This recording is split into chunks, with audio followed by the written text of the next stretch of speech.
अन्नदाता, अन्नदाता, नीत तुम्हारा अन्नदाता, पग पग पर है संग तुम्हारे अन्नदाता। लहू किसानों का बन के पसीना सींचता है धरती का सीना, मेहनत का तेरी हक दिलवाने, नई तकनीक नई खोज बताने। पशुधन को गुणवान बनाना, पौध सुरक्षा को सिखलाना, खेती के सब गुर समझाने, भारत का सरताज बनाने, आठों पहर है संग तुम्हारे अन्नदाता, अन्नदाता।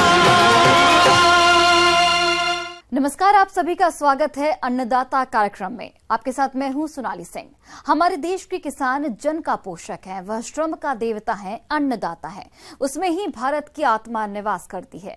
ऐसे ही किसानों की प्रगति के लिए हम खेती बाड़ी से जुड़ी हुई बहुत सी नई लाभकारी जानकारियां हर रोज सुबह लेकर आते हैं। तो चलिए कार्यक्रम शुरू करने से पहले देखते हैं क्या है आज के अन्नदाता में। इस समय कटहल के बाग में किए जाने वाले जरूरी कार्य।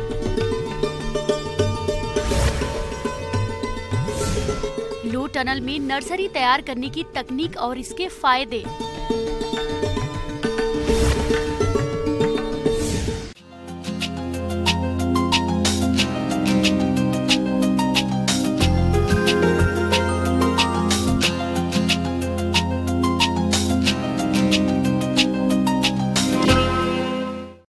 किसान भाइयों, कटहल की बागवानी की सबसे बड़ी खासियत यह है कि इसके बागों की ज्यादा देखरेख करने की जरूरत नहीं पड़ती है। कटहल का उपयोग आमतौर पर लोग सब्जी, अचार इत्यादि बनाने के लिए करते हैं। कटहल के सेवन से शरीर में कैंसर जैसी कई बीमारियों के खतरे से बचे रहने की संभावना रहती है। कटहल की बागवानी किसानों के लिए काफी मुनाफेदार मानी जाती है। तो आइए जानते हैं कटहल के बाग में इस समय किए जाने वाले जरूरी कार्यों के बारे में। फल अनुसंधान केंद्र इटखेड़ी, जिला भोपाल के विषय विशेषज्ञ प्रवीण बर्डे से।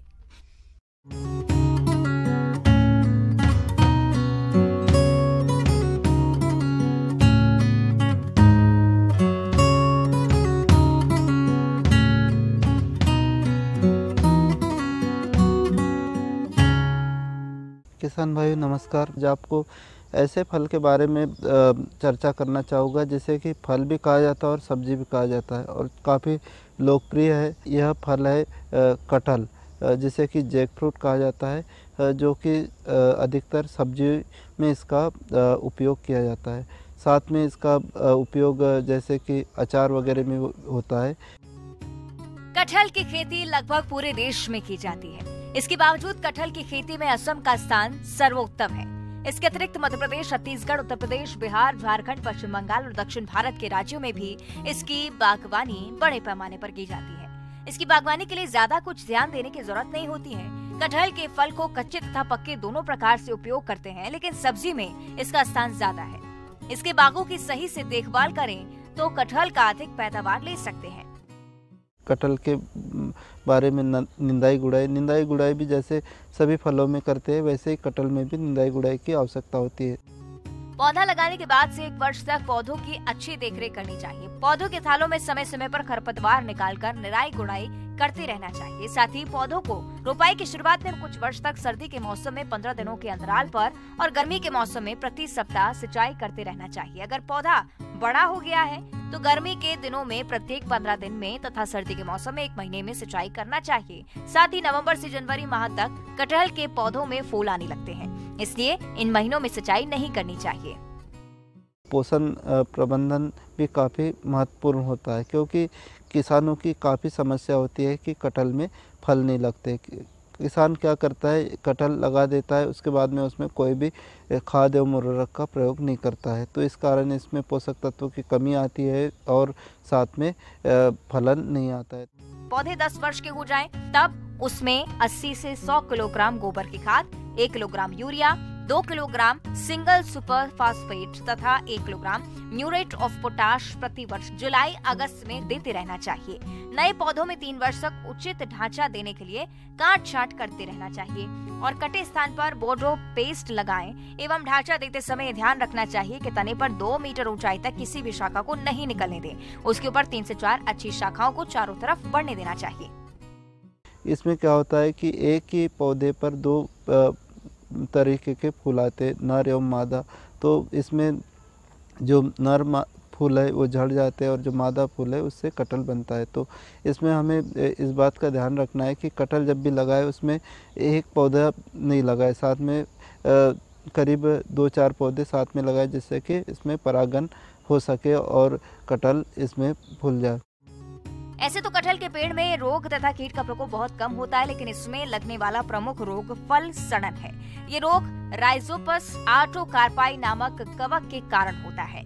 इसका प्रकोप फल की छोटी अवस्था में होता है। इसके कारण कटहल के फल सड़कर गिरने लगते हैं और इस रोग की रोकथाम के लिए डाइथेन M45 2 ग्राम दवा प्रति लीटर पानी की दर से घोलकर 15 दिनों के अंतराल पर 2 से 3 छिड़काव करने चाहिए।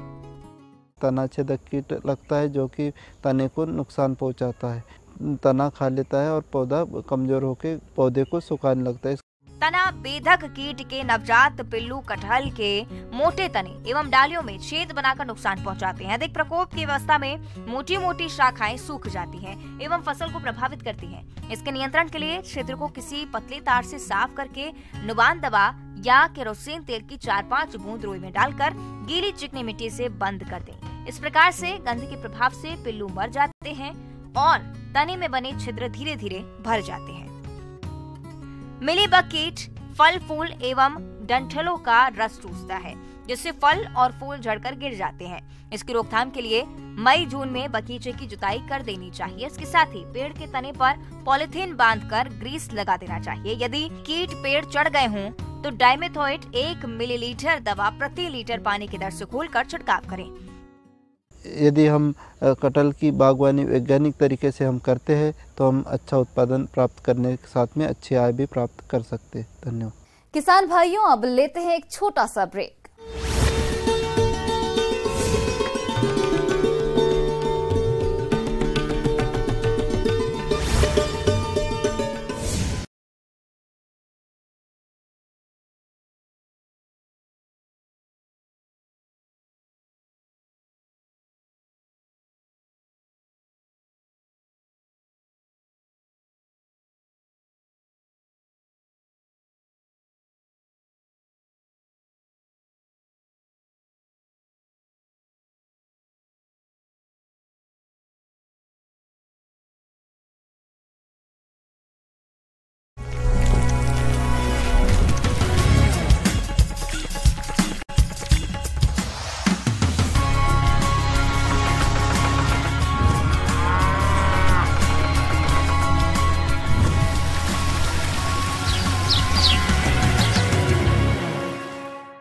ब्रेक के बाद आप सभी दर्शकों का अन्नदाता में स्वागत है।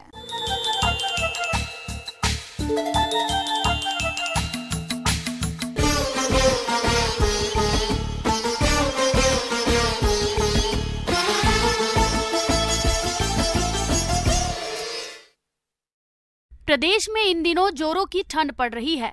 ऐसी स्थिति में सब्जियों की पौध तैयार करना काफी मुश्किल है, क्योंकि सर्दी में एक तो बीजों का अंकुरण कम और देरी से होता है, वहीं दूसरी ओर अधिक ठंड के चलते पौधे मर जाते हैं। अगर किसान नर्सरी लो टनल में तैयार करते हैं तो स्वस्थ और अच्छी पौध तैयार कर सकते हैं। तो आप किस प्रकार से करें लो टनल में सब्जियों की पौध तैयार और इसके क्या क्या फायदे हैं, इसके बारे में समस्त जानकारी दे रहे हैं कृषि वैज्ञानिक डॉक्टर अभिषेक प्रताप सिंह।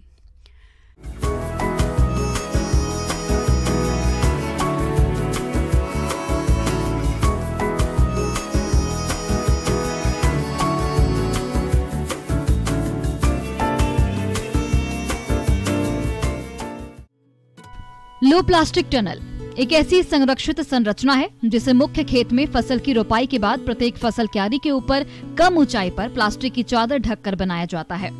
यह फसल को कम तापमान से होने वाले नुकसान से बचाने के लिए बनाई जाती है। यह तकनीक उत्तर भारत के उन मैदानों में सब्जियों की बेमौसमी खेती के लिए बहुत उपयोगी है, जहां सर्दी के मौसम में रात का तापमान लगभग 40 से 60 दिनों तक 8 डिग्री सेंटीग्रेड से नीचे रहता है। इसको बनाने का उद्देश्य हमारा होता है कि हम लोग जो गर्मा सब्जी की खेती करते हैं, विशेषकर हमारा जो लत्तर वर्गीय सब्जी होती है, लौकी, कद्दू, करेला, नेनुआ, तोरई, इसका किसान भाई हमारे फरवरी लास्ट या मार्च के प्रथम सप्ताह में बुआई करते हैं। तो उस समय जब तापक्रम आता है तो बीजों का जमा हो जाता है और इनका उत्पादन होते होते किसान भाइयों को अंतिम जुलाई के समय में जब बरसात पकड़ा जाता है तो काफ़ी नुकसान का सामना करना पड़ता है। तो इससे बचने के लिए और अगेती फसल के लिए लो कास्ट पॉलीटनल किसानों के लिए काफ़ी फायदेमंद है। इसमें हम जो अर्धचंद्राकार सुरंग बना करके, जिसमें हम सफ़ेद पारदर्शी प्लास्टिक से ऊपर की तरफ से ढक देते हैं पूरी तरीके से और किनारे किनारे से उसको मिट्टी से हम दबा देते हैं। ऐसी संरचना बनाने के लिए सबसे पहले ड्रिप सिंचाई की सुविधा युक्त खेत में जमीन से उठी हुई क्यारियां उत्तर से दक्षिण दिशा में बनाई जाती हैं। इसके बाद क्यारियों के बीच में एक ड्रिप लाइन बिछा दें। क्यारी के ऊपर 2 मिलीमीटर मोटे जंगरोधी लोहे के तारों या पतले व्यास के पाइपों को मोड़कर हुप्स या फिर घेरे इस प्रकार बनाते हैं कि इसके 2 सिरों की दूरी 50 से 60 सेंटीमीटर और मध्य से ऊंचाई भी 50 से 60 सेंटीमीटर रहे। तारों के बीच की दूरी 1.5 से 2 मीटर रहनी चाहिए। उसमें जो सब्जी का पौधा तैयार करते हैं, सब्जी का पौधा तैयार करने के लिए हम 2 प्रकार से कर सकते हैं। एक तो हम प्लास्टिक की जो प्रो ट्रे आती है उसमें हम कंपोस्ट का मिश्रण बना करके उसमें 1-1 के अनुपात में गोबर का सड़ा हुआ खाद, मिट्टी और उसके बाद हल्का सा जो है बालू मिला करके अगर हम तैयार करते हैं उसमें हम 1-1 बीजों की बुआई करते हैं। और दूसरा बात कि इसमें हम अगर हम प्रो ट्रे नहीं मिल पा रहा तो पॉलीथीन की जो छोटी छोटी थैलियाँ आती हैं उसमें हम बीजों का बुआई करते हैं। और बीजों का बुआई करने के बाद उस टनल के अंदर हम रख देते हैं और पूरी तरीके से हम अगर कवर कर देते हैं तो जो बाहर का जो तापक्रम होता है उससे अंदर का तापक्रम 7 से लेकर के 12-13 डिग्री तक बढ़ जाता है, जिससे हमारा बीजों का जमाव हो जाता है। और बीज का जमाव के बाद हम जब किसान भाई सीधे हम बीज लगाते हैं मार्च में, फरवरी लास्ट में, तो उस समय हम सीधे तौर पे पौध लगाते हैं तो उनका अर्ली उत्पादन भी हमारा 30 से 35 दिन पहले शुरू हो जाता है। तो वह उत्पादन को बाज़ार में दे करके अच्छा मुनाफा कमा सकते हैं। और इसके अलावा जो हम बात करते हैं कि बेमौसमी सब्जी का, तो बेमौसमी सब्जी उत्पादन में यह पॉलीटनल किसान भाइयों के लिए काफ़ी हद तक बहुत ही फायदेमंद है और इसको लगाने में बहुत खर्चा भी नहीं आता है। अगर हम बात करें तो इसमें स्थानीय स्तर पर हम बांस की उपलब्धता होती है और जो प्लास्टिक का सीट होता है उस प्लास्टिक को सीट हम बाजार से मंगा करके हम लगा सकते हैं। आवश्यकता के अनुसार मौसम ठीक होने पर तापमान को ध्यान में रखते हुए टनल की प्लास्टिक को फरवरी के अंत से मार्च के प्रथम सप्ताह में पूरी तरह से हटा दिया जाता है। इस समय तक फसल काफी बढ़ चुकी होती है और कुछ फसलों में तो फल बनना भी शुरू हो चुका होता है। यह तकनीक उत्तर भारत के समस्त मैदानों तथा खासकर बड़े शहरों के आसपास सब्जी की खेती करने वाले किसानों के लिए बहुत लाभदायक है। इस प्रकार किसान प्लास्टिक लो टनल तकनीक से अगेती या बेमौसमी फसल उगाकर या नर्सरी तैयार कर अधिक लाभ कमा सकते हैं, क्योंकि अगेती और बेमौसमी फसलों का बाजार भाव अधिक रहता है। और इसकी बनाने के लिए अगर हम बात करें तो खर्चा की, तो 1 मीटर चौड़ा जो हम बेड बनाते हैं उसी बेड पे हम इसको अर्धचंद्राकार सुरंगनुमा संरचना बनाते हैं। तो प्रति स्क्वायर मीटर के हिसाब से अगर हम खर्चा बात करें तो हमारा 25 रुपया से लेकर के 30 से 35-40 तक हमारा खर्चा आता है। बहुत ज़्यादा खर्चा भी नहीं आता है, क्योंकि हमारा जो स्थानीय स्तर पे बांस उपलब्ध हो जाता है। मेन प्लास्टिक का जो खर्चा आता है, प्लास्टिक भी हमारा जो है इसमें हम जो लगाते हैं वो प्लास्टिक हमारा 200 माइक्रोन का होना चाहिए थिकनेस का। और वह प्लास्टिक लगाने के बाद फिर संभाल कर उस प्लास्टिक को भी हम इस्तेमाल अगले बार के लिए हम कर सकते हैं। तो इस प्रकार से पॉलीटनल का उपयोग किसानों को करना चाहिए और इससे जो है काफ़ी किसान को लाभ भी मिल रहा है। और बहुत सारे किसान हमारे कर रहे हैं। जो पाला पड़ता है उससे टेम्परेचर जब डाउन होता है तो क्वालिटी पौधा हमारा नहीं हो पाता है। अगर क्वालिटी पौधा रहेगा तो हमारा उत्पादन भी अच्छा देगा। तो इसलिए पॉलीटनल, वो भी पॉलीटनल लगा करके सब्जी का पौधा तैयार कर रहे हैं। तो इस प्रकार से पॉलीटनल की छोटे किसान और मध्यम किसान हैं उनके लिए काफ़ी फायदेमंद है। आगे और भी हैं खेती बाड़ी से जुड़ी हुई बहुत सी रोचक जानकारियां। यहाँ रुकेंगे एक और छोटे से ब्रेक के लिए।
ब्रेक के बाद एक बार फिर से आप सभी दर्शकों का अन्नदाता कार्यक्रम में बहुत बहुत स्वागत है।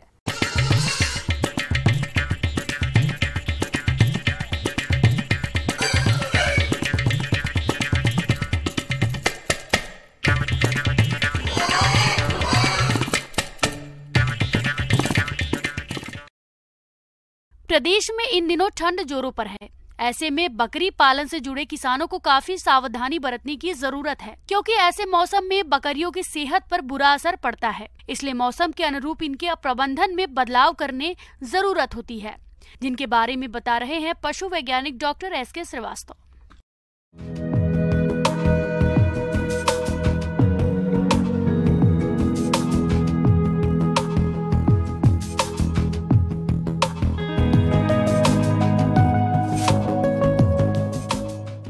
आज हम बात करेंगे कि हमारी बकरियों को सर्दी के मौसम में किस तरह से उनका आवास प्रबंधन करें, किस तरह से उनको खुराक दें और किस तरह से हम उनके स्वास्थ्य की अच्छे से अच्छे देखभाल कर पाएं। किसान भाइयों, सर्दियों का मौसम शुरू हो गया है और इस मौसम में बकरियों और उनके मेमनों के लिए आवास और आहार का प्रबंधन करना अति आवश्यक होता है। तभी आप अपने पशु से अधिक लाभ ले सकते हैं। तो सबसे पहले बात करते हैं आवास प्रबंधन की। शीत ऋतु में खासतौर से जो दिसंबर और जनवरी का महीना होता है, उसमें हमको आवास प्रबंधन पे सबसे पहले ध्यान देना पड़ेगा, ताकि हम जो बकरी हैं, चाहे वयस्क हों, चाहे गाभिन बकरियां हों या बकरे हों, और इसके बढ़कर हमको जो छोटे किड्स जो कहलाते हैं, जो मेमने होते हैं, क्योंकि वो ज़्यादा संवेदनशील होते हैं, उनकी व्यवस्थाएं बहुत अच्छी दुरुस्त करनी पड़ेंगी। तो उसके लिए हमको ये ध्यान रखना है, बिल्कुल जो साफ़ सुथरा आपका बाड़ा है उसमें वेंटिलेशन तो अच्छा हो ही, लेकिन रात में ऐसी व्यवस्था हो कि वो आप कवर कर सकें। उसमें पर्दे, ऐसे मोटे पर्दे लगा के रखें, पुरानी टाट की बोरियां लटका के रख सकते हैं, लेकिन उसकी व्यवस्था ऐसी करें कि वो दिन के समय जब धूप हो तो आप उसको उठा लें या खिसका दें, ताकि रोशनी और धूप की किरणें अंदर आ पाएँ। और जो ठंड का समय शुरू होता है शाम को 6 बजे से लेकर सुबह 7, साढ़े 7, 8 बजे तक के लिए, तब तक आपको बंद रखना। किसान भाइयों, आप जिस स्थान पर बकरी को रखते हैं वे स्थान बिल्कुल साफ सुथरा व सूखा होना चाहिए और शेड की रोज साफ सफाई या लाल दवा से धुलाई करनी चाहिए। साथ ही अधिक ठंड पड़ने पर बकरियों के बैठने वाले स्थान पर पुआल या सूखी घास फूस बिछा देनी चाहिए। जिस स्थान पर मेमनों को रखते हैं वहां हीटर का भी प्रयोग कर सकते हैं। अगर सर्द हवाएं चल रही हों तो बकरियों को आवास से बाहर नहीं निकाले, ठंड लगने की संभावना यहाँ पर बढ़ जाती है। तो मैं जहाँ तक आहार प्रबंधन की बात है, चाहे हम हों या कोई जानवर हो या हमारी बकरियां हों, थोड़ा सा अतिरिक्त ऊर्जा की ज़रूरत होती है। तो हमको इस तरह का आहार थोड़ा सा देना चाहिए ताकि उसको ऊर्जा मिलती रहे। नियमित तौर पे जो हम बाकी ऋतुओं में 250 ग्राम के आसपास अपने पशु को हम फीड खिलाते हैं, तो इस समय थोड़ा सा आप बढ़ा के लगभग 300 ग्राम प्रतिदिन का कर लें। कुछ और बातें ध्यान रखें, जैसे कि जो घास है, अगर हरी घास देते हैं तो उस घास देने का समय आपको दोपहर में रखना चाहिए, सुबह सुबह न दें। सुबह के समय आप सूखा दाना दें और शाम को एक बार फिर आप जो अनाज देते हैं वो दें। इस प्रकार से आप अपने पशुओं को आहार प्रबंधन प्रॉपर्ली कर सकते हैं। सर्दियों में बकरियों को संतुलित आहार देने से जहां स्वास्थ्य अच्छा रहता है वहीं बीमारियों से भी दूर रहता है और शारीरिक वृद्धि अच्छी होती है। हरे चारे के साथ संतुलित आहार नियमित रूप से कम एक दिन में 2 से 3 बार दिया जाना चाहिए। किसान भाइयों, बकरियों को प्रतिदिन आहार में दाना 300 ग्राम, हरा चारा 2 किलोग्राम और खनिज मिश्रण 10 ग्राम आवश्यक रूप से देना चाहिए। इससे बकरियों को सर्दी से बचाव में बेहद अधिक मदद मिलती है।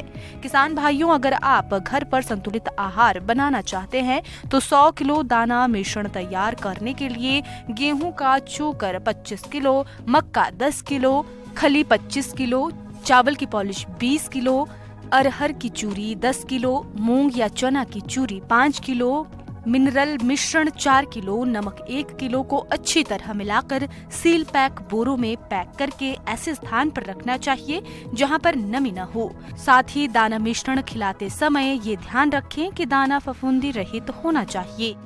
इसके अलावा आपको अपने व्यवस्थापन में एक और महत्वपूर्ण परिवर्तन करना पड़ेगा कि आपको बकरियों के लिए जो स्टोर किया हुआ पानी है उसको न देकर आपको फ्रेश वाटर ही आपको पीने के लिए देना है बकरियों को, ताकि वह ताज़ा रहे, कीटाणु रहित रहे और साथ ही साथ वह हल्का गर्मपन भी लिए हो। ये चीज़ों का ध्यान आपको अपने आवास प्रबंधन पे, शीत ऋतु का आगमन होने लगता है उसके पूर्व ही हमको उनका सबका डिवॉर्मिंग कर देना चाहिए। वो होता है उनका जो पेट में कीड़े मारने की दवा दी जाती है। उसका कारण यह है कि अगर बकरियों के पेट में कीड़े रहेंगे तो जो पोषक तत्व हैं, जो खुराक लेती हैं बकरियां, वह ये कीड़ों के द्वारा पोषित कर लिया जाएगा। जैसा अभी मौसम है तो आप सबसे पहले उम्र के अनुसार, चाहे वो मेमने हों, चाहे वयस्क बकरियां हों, गर्भवती बकरियां हों या बकरे हों, उनको जो निर्धारित मात्रा और डॉक्टर के सलाह के अनुसार आप उनको सबसे पहले डिवॉर्मिंग कर दें। यूँ तो यह मौसम पशुओं के लिए काफ़ी स्वास्थ्य के दृष्टिकोण से काफ़ी अच्छा माना जाता है, लेकिन बकरियों में ख़ास तौर से यदि उनको सर्दी लगी तो वह सर्दी धीरे धीरे निमोनिया का रूप लेती है और निमोनिया भी कभी कभी परिवर्तित होकर पीपीआर नामक भीषण बीमारी का कारण बनता है। तो इसको रोकने के लिए भी हमको जैसे ही मौसम का शुरुआत होती है, ठंड पड़ना जैसे ही शुरू होगी, तो हमको पीपीआर का टीकाकरण हमारी बकरियों का बिल्कुल सुनिश्चित ढंग से कर लेना चाहिए।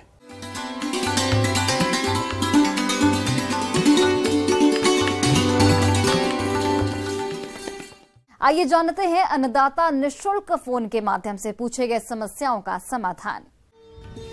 अन्नदाता निःशुल्क फोन संपर्क सेवा के माध्यम से पूछे गए प्रश्नों में से आज हमने जिस प्रश्न को कार्यक्रम में शामिल किया है उसे पूछा है ग्राम दीपेरा, जिला छिंदवाड़ा के कृषक मोहन सिंह ने।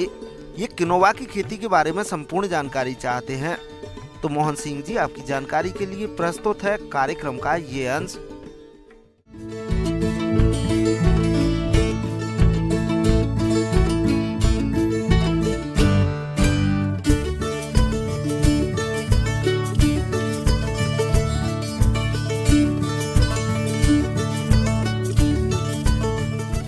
प्यारे किसान भाइयों, आज मैं आपको एक क्षमतावान फसलों के बारे में बताने जा रहा हूँ। 4 क्रॉप में, जिसमें हमारा रामदाना एक मुख्य है, दूसरा चिया है, तीसरा हमारे पास में आपका स्पेशली जो बाकला जिसको कहा जाता है बाकला है, और चौथा हमारा किनोवा है। तो किनोवा एक ऐसी क्रॉप है, हमारा न्यू क्रॉप है जो मार्केट में बहुत अवेलेबल है और इसका जो न्यूट्रिशन क्वालिटी पैरामीटर है बहुत अच्छा है एज कम्पेयर टू अदर अपने क्रॉप जैसे राइस है, वीट है, और इसमें हाई क्वालिटी की प्रोटीन होती है। अदर्स मिनरल्स बहुत ज़्यादा होते हैं, जिससे सबसे ज़्यादा इसमें हमारे पास में होता है। किनोवा को रबी सीजन की प्रमुख नकदी फसल कहते हैं। इसकी खेती अक्टूबर से लेकर मार्च तक की जाती है। किनोवा पत्तेदार सब्जी बथुआ की ही प्रजाति का सदस्य पौधा है। इसी के साथ यह एक पोषक अनाज भी है, जिसे प्रोटीन की बेहतरीन स्रोत भी कहते हैं। इसमें शरीर में वसा कम करने, कोलेस्ट्रॉल घटाने और वजन कम करने के प्रभावी गुण हैं। इसके गुणों को रखते हुए संयुक्त राष्ट्र संघ से इसे पोषक अनाज की श्रेणी में शामिल किया है। और दूसरा हमारे पास में जो झारखंड में रबी में एक हमारा एरिया काफ़ी खाली रहता है, उसमें ये क्रॉप आसानी से लगाई जाती है। इसमें कम पानी की जरूरत पड़ती है, किसी तरह का भी हमारे पास में इसको एक्स्ट्रा इनपुट देने की कोई ज़रूरत नहीं होती। और हम इसको एक्चुअली नेचुरल फार्मिंग कह सकते हैं, जीरो बजटिंग फार्मिंग कह सकते हैं। और स्पेशली किनोवा जो हमारे पास में, इसी तरह से हमारे किनोवा में स्पेशली मेरे फार्मर से एक सलाह है कि ये जो अभी रबी की हमारे पास सोइंग होने जा रही है, इसमें हम किनोवा लगाया जा सकता है। और जो किनोवा है अभी भी मार्केट में इसका स्पेशली 90 रुपए केजी तक इसका मार्केट अवेलेबल है। दरअसल किनोवा का वानस्पतिक नाम चिनोपोडियम किनोवा है, जो शुरुआत में तो हरे रंग का पौधा होता है, लेकिन बाद में ये गुलाबी रंग में बदल जाता है। वैसे तो इसकी खेती साल में कई बार की जाती है, लेकिन सर्दियों में किसान इसकी खेती करके अधिक उत्पादन ले सकते हैं। इसकी खेती के लिए अच्छी जल निकासी वाली हल्की रेतीली या दोमट मिट्टी ही उपयुक्त रहती है। किनोवा के उत्पादन और उत्पादकता को बढ़ाने के लिए जैविक विधि से इसकी खेती करना फायदेमंद रहता है। दूसरी अगर हम इसकी बात करें कि किस तरह की हमें जुताई करनी है, 2 से 3 बार एक बार जुताई करने के बाद में इसका सीड जो छोटा होता है तो आप मिट्टी में थोड़ा मिला के और थोड़ा थोड़ा इस पंक्ति के हिसाब से 30 सेंटीमीटर दूरी रखें और 2 से 3 किलो सीड इसके लिए प्रयुक्त है पर हेक्टर के हिसाब से। क्यूनोवा की वेराइटी हिम शक्ति जो बहुत हाई प्रोडक्टिव है, हाई मिनरल्स है उसमें और अच्छी पैदावार देती है और कम पानी में किसी तरह का हमारे पास इसमें कीड़े मकोड़े भी कम लगते हैं और किस तरह का हमारा इसमें इनपुट देने की जरूरत नहीं है। आप इसमें 2.5 से 3 किलो सीड पर हेक्टर के हिसाब से इसको सीड ले सकते हो। किनोवा का बीज काफी छोटा होता है, इसीलिए प्रति बीघा में 400 से 600 ग्राम बीज पर्याप्त होता है। बुवाई से पहले बीजों का उपचार जरूरी करना होता है। इसके लिए 5 ग्राम एप्रॉन 35 SD नामक दवा से प्रति किलोग्राम बीजों का उपचार करें। इसकी बुवाई कतारों में या सीधे खेत में छिड़काव करके भी कर सकते हैं। इसका बीज खेत की मिट्टी में 1.5 से 2 सेंटीमीटर गहराई पर लगाएं। जिस समय किनोवा के पौधे 5 से 6 इंच के हो जाएं, तब पौधे से पौधे की बीच की दूरी 10 से 14 इंच तक कर सकते हैं। इसी समय खेत से अतिरिक्त पौधा को हटा दें। किनोवा के बीजों को कतारों में बोएं और बुवाई के बाद एकदम हल्की सिंचाई का काम भी कर दें। किनोवा की खेती के लिए अधिक पानी की जरूरत नहीं होती, सिर्फ 2 से 3 सिंचाई में ही इसे उगाकर अच्छा उत्पादन ले सकते हैं। इसमें पहली सिंचाई बुवाई के तुरंत बाद की जाती है। दूसरी सिंचाई फसल की उम्र 30 दिन होने के बाद निराई गुड़ाई के बाद की जाती है। तीसरी सिंचाई 70 दिन बाद करना फायदेमंद रहता है, जिससे फसलों को अतिरिक्त पोषण भी मिल जाता है। किनोवा के फसल में खरपतवारों की काफी संभावना रहती है, इसीलिए बुआई के 30 से 50 दिन बाद निराई गुड़ाई का काम करना चाहिए।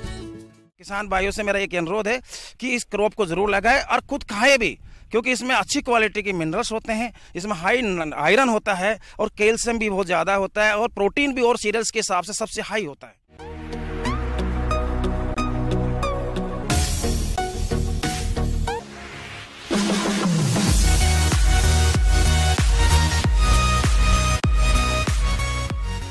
एक नजर डालते हैं राज्य के कुछ मंडियों के प्रमुख फसलों के बाजार भाव पर।